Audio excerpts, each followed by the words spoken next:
Understanding the psyche of a serial killer is crucial. It helps us identify patterns and potentially prevent future crimes. By studying their behavior, we can learn to recognize the early warning signs and intervene before it's too late. This knowledge is not just academic, it has real-world applications in law enforcement and mental health services. By delving into the minds of these individuals, we can develop more effective profiling techniques and intervention strategies. Each of these killers had unique triggers and motivations. By studying their backgrounds, we can learn a lot about the warning signs. For instance, many serial killers have a history of childhood trauma, which can manifest in violent behavior later in life. Understanding these triggers can help us not only in identifying potential future offenders, but also in providing the necessary support and intervention to at-risk individuals before they turn to violence. Serial killers captivate public imagination, drawing us into a world that is both terrifying and fascinating. Their stories are often the subject of books, movies, and documentaries, each trying to unravel the mystery behind their heinous acts. The public's morbid curiosity is fueled by the sheer horror of their crimes, making them a subject of endless speculation and analysis. Due to their macabre nature, the sheer brutality and cold-bloodedness of their crimes leave us questioning the very nature of humanity. What drives a person to commit such unspeakable acts? Is it a result of their upbringing, a genetic predisposition, or something far more sinister? These questions haunt us as we try to make sense of the senseless. This essay delves into the lives of 4 infamous serial killers: Jeffrey Dahmer, Richard Ramirez, Aileen Wuornos, and Westley Allan Dodd. Each of these individuals left a trail of horror and devastation in their wake, forever altering the lives of their victims and the communities they terrorized. Their stories are not just about the crimes they committed, but also about the societal and psychological factors that shaped them. Through their stories, we explore not only their heinous crimes, but also the psychological complexities that fueled their actions. Jeffrey Dahmer's gruesome cannibalism, Richard Ramirez's satanic rituals, and the chilling methods they employed to lure and kill their victims. Each case offers a unique glimpse into the dark recesses of the human mind, revealing the terrifying potential for evil that exists within. Aileen Wuornos' vendetta against men, driven by a life of abuse and exploitation, paints a picture of a woman pushed to the edge. Her story is a tragic tale of a life marred by violence and desperation, culminating in a series of murders that shocked the nation. Wuornos' case highlights the impact of prolonged trauma and the desperate measures some individuals take when they feel cornered by life. And Westley Allan Dodd's predatory behavior towards children each tell a chilling tale. Dodd's actions were particularly heinous, targeting the most vulnerable members of society. His calculated and methodical approach to his crimes revealed a deeply disturbed individual with a penchant for cruelty. The horror of his actions serves as a stark reminder of the importance of vigilance and protection for our children. While their actions are reprehensible, studying these killers can help in identifying potential warning signs and preventing future tragedies. By understanding the factors that contribute to their behavior, we can develop better strategies for intervention and prevention. This knowledge can be used to train law enforcement, mental health professionals, and educators to recognize and respond to early signs of trouble. This essay aims to shed light on these dark figures, providing a comprehensive look at their minds and the lasting impact of their actions. The ripple effects of their crimes extend far beyond their immediate victims, affecting families, communities, and even the criminal justice system. By examining their lives, we can gain insights into the broader societal issues that contribute to such extreme behavior. The psychological evaluation of these individuals reveals deep-seated issues that often stem from childhood trauma or other significant life events. Understanding these factors can help us develop more effective treatment and intervention strategies. By addressing these root causes, we can work towards preventing future tragedies and helping those at risk before they reach a breaking point. These expert insights provide a deeper understanding of the minds behind the crimes, offering a glimpse into the abyss that is the world of serial killers. By examining their lives and actions, we can better understand the dark corners of the human psyche and work towards preventing such tragedies in the future. The stories of Jeffrey Dahmer, Richard Ramirez, Aileen Wuornos, and Westley Allan Dodd serve as grim reminders of the capacity for evil that exists within some individuals. Yet, They also offer valuable lessons in the importance of early intervention, mental health support, and the need for a vigilant and informed society. As we delve deeper into their lives, we uncover not just the horror of their actions, but also the complex interplay of factors that led them down such a dark path. In doing so, we hope to shed light on the shadows and bring a measure of understanding to the incomprehensible. By learning from these dark tales, we can strive to create a safer, more compassionate world. Jeffrey Dahmer, known as the Milwaukee Cannibal, is one of the most notorious serial killers in history. His interviews reveal a man consumed by obsessive desires. I couldn't control my compulsion, Dahmer admitted in one interview. Dahmer's criminal activities started with arrests for indecent exposure. His first murder occurred in 1978 when he killed Stephen Hicks. I knew it was wrong, but the urge was too strong, Dahmer confessed. Dahmer lured young men to his apartment, drugged them, and indulged in sadistic desires. I managed to escape and ran for my life, Tracy Edwards recounted. His reign of terror ended in 1991 when Tracy Edwards escaped and alerted the police. Dahmer was convicted of 15 homicides and sentenced to life imprisonment. Richard Ramirez, known as the Night Stalker, was born on February 29, 1960. His childhood was marred by a series of traumatic events that shaped his dark path. I remember the violence. It was everywhere, Ramirez once said in an interview. It was like a shadow that followed me. Ramirez's brutal killings involved strangulation, beating, and sexual assault, shocking even seasoned detectives. He was obsessed with Satanism, a detective recalled. The symbols he left behind were chilling. His capture was dramatic. A group of residents recognized him from police sketches and pursued him until the police arrived. In court, he was like a different person, a witness said. His behavior was bizarre, almost theatrical. Despite his conviction and death sentence, he remained defiant, claiming he did not care about the consequences. His story is a grim reminder of how a troubled upbringing can lead to dark paths, a psychologist noted. The allure of dark ideologies can be powerful. Section 4. Aileen Wuornos, the female serial killer. A name that sends shivers down the spine of many, Aileen Wuornos is often remembered as one of the most notorious female serial killers in American history. Her story is a chilling tale of a woman driven to the edge by a life filled with hardship and despair, a life that seemed to offer no respite from its relentless cruelty. Aileen Wuornos, one of the most notorious female serial killers, had a troubled upbringing marked by abandonment and abuse. Born in 1956 in Rochester, Michigan, her early years were marred by instability. Her father, a convicted child molester, was incarcerated at the time of her birth and later committed suicide. Her mother abandoned her and her brother, leaving them to be raised by their grandparents.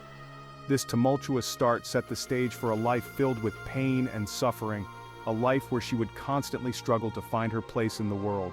Wuornos' early life was a series of traumatic events. She was abandoned by her mother and never knew her father. Her grandparents, who took her in, were reportedly abusive. This environment of neglect and abuse undoubtedly had a profound impact on her psychological development, shaping her into the person she would later become. Wuornos turned to prostitution as a means of survival, and her descent into crime led her to target unsuspecting men along Florida's highways. By the late 1980s, she was living a transient lifestyle, hitchhiking and engaging in sex work to make ends meet. Her encounters with men often turned violent, culminating in a series of murders that would shock the nation. The brutality of her actions left a trail of fear and confusion as authorities struggled to piece together the motives behind her heinous acts. She was a drifter, moving from place to place, and her encounters often ended in violence. Wuornos claimed that she killed in self-defense, but the brutality of the crimes suggested otherwise. Her victims were found shot multiple times, their bodies left in remote locations, often with little to no evidence to explain the true nature of their deaths. Her lover and partner in crime, Tyria Moore, ultimately betrayed her, leading to Wuornos' arrest. The two women had a tumultuous relationship, marked by love and betrayal. When the police closed in, Moore cooperated with the authorities, providing crucial evidence that led to Wuornos' capture. This betrayal was a turning point in Wuornos' life as she faced the reality of her actions and the consequences that would follow. I had to do what was right. I couldn't live with the guilt anymore. The weight of the crimes we committed was too much to bear, and I knew I had to come forward. It was a decision that haunted me, but I knew it was the only way to bring justice to the victims and their families. Despite her claims of self-defense, the evidence against her was overwhelming. The prosecution presented a compelling case, detailing the gruesome nature of the murders and the cold, calculated manner in which they were carried out. Forensic evidence, including ballistics and DNA, painted a damning picture of Wuornos' guilt. The courtroom was filled with tension as the jury deliberated, weighing the evidence and the testimonies that painted a portrait of a deeply troubled individual. Wuornos exhibited signs of severe psychological distress which likely influenced her actions. Her history of abuse and trauma combined with her unstable lifestyle created a perfect storm for violent behavior. She displayed characteristics of borderline personality disorder and antisocial personality disorder, which may have contributed to her inability to control her impulses. These psychological factors, coupled with her life experiences, made her a complex and dangerous individual. She pleaded no contest to the charges and accepted her sentence, choosing lethal injection. Wuornos' trial was a media sensation, drawing attention from around the world. Her stoic demeanor in court and her eventual acceptance of her fate added to the public's fascination with her case. The media coverage was relentless, with every detail of her life and crimes being scrutinized and analyzed. She was calm, almost resigned to her fate. It was as if she had made peace with her end. In her final days, she expressed a desire to be free from the torment that had plagued her throughout her life. It was a tragic end to a life filled with pain and suffering, a life that seemed to offer no hope or redemption. Wuornos expressed feelings of torment and blamed society for her actions, highlighting the psychological turmoil she experienced. In interviews, she spoke of the abuse she endured and the lack of support she received, painting a picture of a woman pushed to the brink by a lifetime of suffering. Her words were a stark reminder of the impact that neglect and abuse can have on an individual's psyche. Her case remains one of the most infamous involving a female serial killer, illustrating how societal neglect and personal hardships can culminate in a path of destruction. Wuornos' story serves as a grim reminder of the consequences of a society that fails to protect its most vulnerable members. Her life and crimes have been the subject of numerous books, documentaries, and films, each attempting to unravel the complex web of factors that led to her downfall. As we reflect on her tragic tale, we are left to ponder the ways in which we can prevent such tragedies in the future by addressing the root causes of violence and providing support to those in need. The story of Aileen Wuornos is not just a tale of crime and punishment, but a sobering reflection on the failures of society to care for its most vulnerable, and a call to action to ensure that such tragedies are not repeated. Section 5, Westley Allan Dodd, the Child Predator. This is a story that delves into the dark recesses of human nature, exploring the life and crimes of one of the most notorious child predators in American history. It is a tale that not only shocks but also serves as a grim reminder of the importance of vigilance and early intervention in our communities. Westley Allan Dodd, born on July 3, 1961 in Toppenish, Washington, had an ordinary childhood on the surface. Growing up in a seemingly idyllic small town, Dodd's early years were marked by the typical experiences of a young boy in the 1960s. He played in the streets, attended school, and was part of a close-knit community. His family, friends, and neighbors saw him as just another child, unaware of the dark thoughts that were beginning to take root within him. However, beneath this veneer of normalcy, dark thoughts began to take root. By the age of 9, Dodd discovered he was sexually attracted to other boys, setting the stage for his horrifying future crimes. This realization was confusing and isolating for young Dodd, who struggled to understand his feelings in a time when such topics were rarely discussed openly. The lack of understanding and support only deepened his internal conflict, pushing him further into a world of secrecy and shame. I knew something was different about me, Dodd once confessed in an interview, but I didn't understand it fully until I was much older. His early confessions reveal a troubled mind grappling with urges he couldn't control or comprehend. The isolation he felt during these formative years likely contributed to the escalation of his deviant behavior. Dodd's criminal activities began at 13 when he started molesting children. His first victims were neighborhood kids, lured by his seemingly friendly demeanor. These early offenses went unnoticed, allowing Dodd to continue his predatory behavior unchecked. The lack of awareness and intervention from the community and authorities enabled his actions to escalate over time. "We had no idea what was happening," a former neighbor recalls. "He seemed like any other kid." This sentiment was echoed by many in the community, who were blindsided by the revelation of Dodd's actions. The shock and disbelief were palpable as people struggled to reconcile the image of the boy they knew with the monster he had become. His crimes escalated to murder when he assaulted and killed 3 young boys, leaving the community in shock and mourning. The meticulous planning that went into these heinous acts was chilling. Dodd kept detailed notes and maps outlining his plans and documenting his thoughts, revealing a calculated and remorseless predator. His ability to evade capture for so long was a testament to his cunning and the systemic failures that allowed him to continue his reign of terror. "I planned everything," Dodd admitted during his trial. "I knew exactly what I was doing." His cold and calculated demeanor in court left many in disbelief, struggling to reconcile the image of the boy they once knew with the monster he had become. The trial was a harrowing experience for the victims' families and the community, as they were confronted with the full extent of Dodd's depravity. He was found guilty of multiple charges and chose hanging as his method of execution. The trial was a media sensation, drawing attention to the severity of his crimes and the failures in the system that allowed him to continue his predatory behavior for so long. The case highlighted the need for systemic changes to prevent such tragedies in the future. His case is a stark reminder of the depths of human depravity, a criminologist explains. It underscores the importance of vigilance and early intervention in preventing such tragedies. The case prompted widespread discussions on child safety, mental health, and the need for better protective measures. It also led to increased funding and support for programs aimed at identifying and helping at-risk youth. Dodd's case remains a chilling example of the need for community awareness and proactive measures to protect the vulnerable. It serves as a grim reminder that predators can lurk in the most unsuspecting places, and that vigilance is crucial in safeguarding our children. The community of Toppenish, and indeed the entire nation, was left grappling with the aftermath of Dodd's actions. His story is a testament to the importance of early intervention, mental health support, and the need for a vigilant society that prioritizes the safety and well-being of its youngest members. The lessons learned from this case continue to resonate, influencing policies and practices aimed at protecting children. Reflecting on Dodd's early years, it's clear that his outwardly normal childhood masked a growing darkness.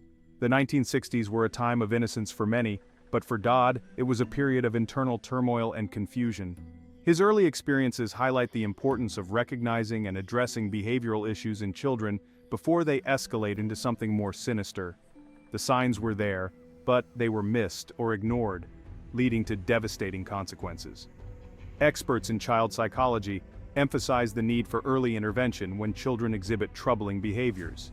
It's crucial to address these issues head-on, says Dr. Emily Harris, a child psychologist. Ignoring or dismissing them can lead to devastating consequences, as we saw in Dodd's case. Early intervention can make a significant difference, potentially redirecting a child's path and preventing future tragedies. In the wake of Dodd's crimes, many communities have implemented programs aimed at identifying and helping at-risk youth. School counselors, community outreach programs, and mental health services play a vital role in providing support and intervention for children who may be struggling. These initiatives are designed to create a safety net, ensuring that no child falls through the cracks. Law enforcement agencies have also taken steps to improve their response to child predators. Training programs and seminars on child safety have become more prevalent, equipping officers with the tools and knowledge needed to identify and apprehend predators before they can cause harm. These efforts are crucial in creating a safer environment for children and preventing future tragedies. Parents and guardians are encouraged to stay informed and vigilant. Workshops and community meetings on child safety provide valuable information on how to recognize warning signs and protect children from potential threats. It's a collective effort, says Sarah Thompson, a child safety advocate. We all have a role to play in keeping our children safe. By working together, communities can create a protective environment for their youngest members. The memory of Dodd's victims continues to be honored through memorials and community vigils. These events serve as a somber reminder of the lives lost and the importance of remaining vigilant in the fight against child predators. They also provide a space for the community to come together, grieve, and support one another in the aftermath of such a tragedy.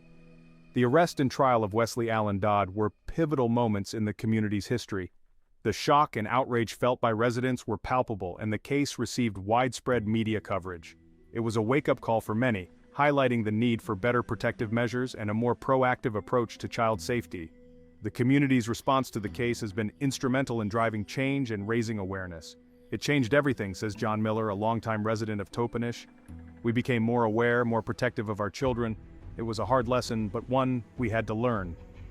The impact of Dodd's crimes reverberated through the community, leading to lasting changes in how child safety is approached. The lessons learned have been passed down through generations, ensuring that the community remains vigilant and proactive. Today, the community of Toppenish is more vigilant than ever. Children play under the watchful eyes of parents and guardians, and community events focused on child protection are a regular occurrence.